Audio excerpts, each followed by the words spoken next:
November 1966.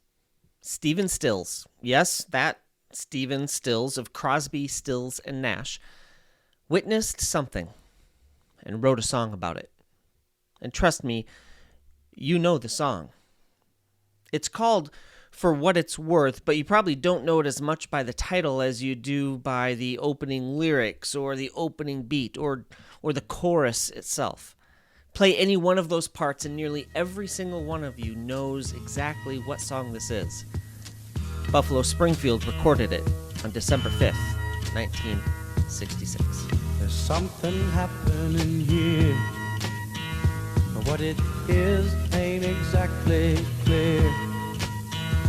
There's a man with a gun over there telling me. Right? It's a protest song that became synonymous with protests of the Vietnam War, but the song wasn't about the war at all. Now put yourself in the early to mid-1960s at a place called Sunset Strip. It's a stretch of Sunset Boulevard running through West Hollywood between Hollywood and Beverly Hills. It was ground zero for youth culture. Rock clubs, psychedelic fashion, musicians, hippies, runaways, all things counterculture and nightlife. And one particular club in the area was called Pandora's Box. All of the youth culture nightlife was frustrating the locals, other local businesses, crowds of young people gathering outside of clubs like Pandora's Box, which, by the way, was a typical alcohol-free music club. Now, because of the crowds, the city enforced a strict curfew for people under 18 years of age. The city even moved to demolish Pandora's Box. And then, in 1966, protests erupted. Police clashed with crowds of young people, teenagers, musicians, and activists. This is what Stephen Stills witnessed.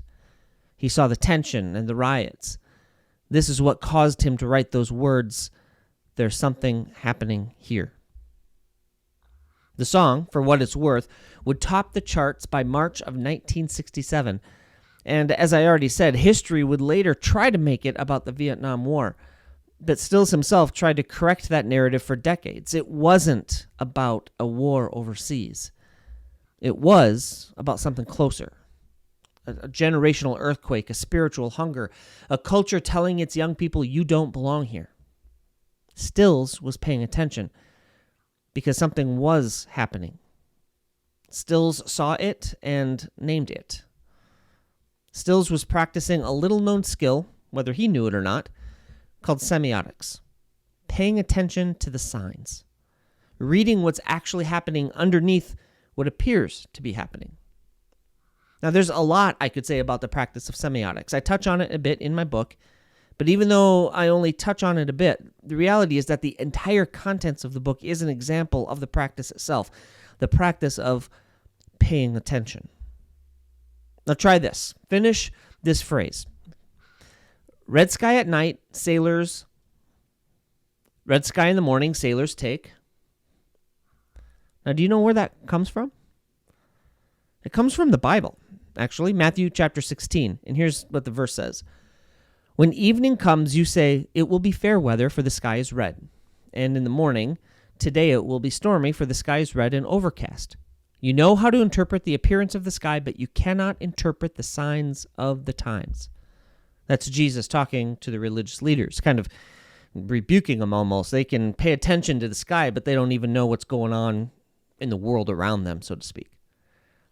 Now, the reality is that Jesus probably didn't invent red sky at night. Fishermen knew it, sailors knew it, farmers knew it. It was old world wisdom, the kind of thing people learned by paying attention to creation instead of, like me, staring at screens.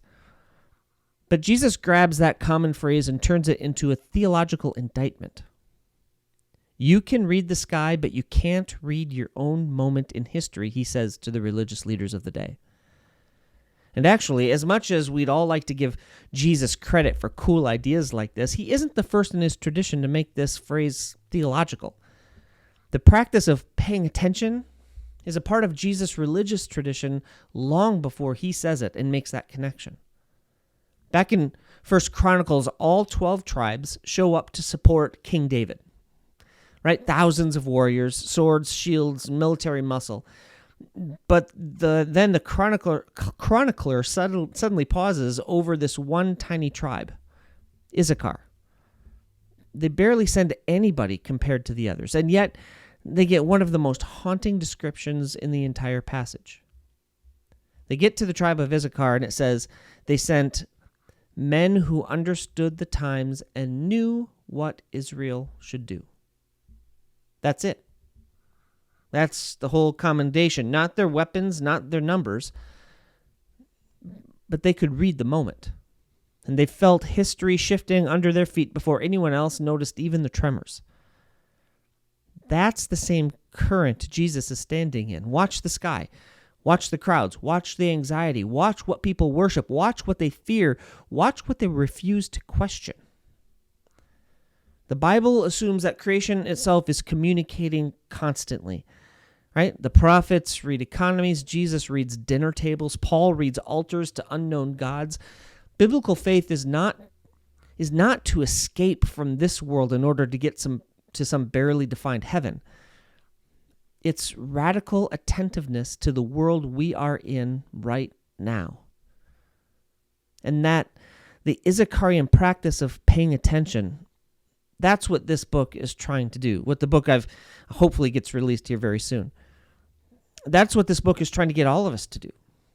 To pay attention. To pay attention to the world around us, to the people around us, to those that get overlooked, to those that get forgotten, to those that are pushed to the edge and ignored. Sound familiar? Because something happened in American Christianity, something deep, something tectonic. And you can almost watch the cultural plates shifting through the covers of Time magazine itself, right? Time magazine, that cultural marker of our era. In 1966, they published an article, cover I should say, that said, "Is God Dead?" Only 5 years later, 1971, they published another issue where the cover had a psychedelic Jesus and the title was Jesus Revolution. 1966, "Is God Dead?" 1971, Jesus Revolution. That's not a small shift. That is a civilization trying to figure out what happened, find out maybe what disappeared and what might be returning again in another form. Between those two covers lies Vietnam, LSD, the collapse of institutional trust, the sexual revolution, psychedelic experimentation, civil rights marches, anti-war protests, communes, rock music, Eastern spirituality, and barefoot hippies baptizing each other in the Pacific Ocean. The old world was cracking, but underneath that collapse, something else was searching for language, searching to be seen. And that's what fascinates me. It's not the nostalgia. It's not the culture war. It's not like a let's go back to the 60s. I want to know what happened because I think that we are living through another one of those moments right now. Right? Once again, the church is in decline, institutional exhaustion, loneliness, deconstruction, artificial intelligence anxiety. Psychedelics are returning through the front door of medicine and spirituality. Young people are leaving organized religion while still hungering for transcendence. A generation suspicious of authority but desperate for meaning. The danger isn't that the divine is absent. The danger is that something is happening here, and we simply aren't paying any attention. We may be standing in another red sky moment, and the ancient Issacharian question is whether or not anyone will understand the times and know what to do. Thanks for listening. There's something happening here. What it is ain't exactly clear. There's a man with a gun over there telling me I got to beware. Think it's time to stop. Hey, what's that sound? Everybody look what's going